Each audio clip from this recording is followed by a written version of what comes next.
مبارک ہے وہ آدمی جو شریروں کی اصلاح پر نہیں چلتا اور خطا کاروں کی راہ میں کھڑا نہیں ہوتا اور ٹھٹھا بازوں کی مجلس میں نہیں بیٹھتا، بلکہ خداوند کی شریعت میں اس کی خوشنودی ہے اور اسی کی شریعت پر دن رات اس کا دھیان رہتا ہے۔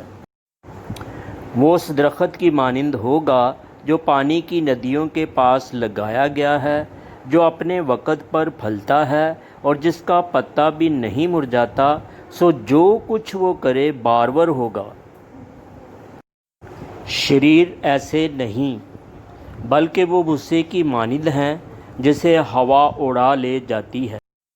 اس لیے شریر عدالت میں قائم نہ رہیں گے، نہ خطا کار صادقوں کی جماعت میں، کیونکہ خداوند صادقوں کی راہ جانتا ہے، پر شریروں کی راہ نابود ہو جائے گی۔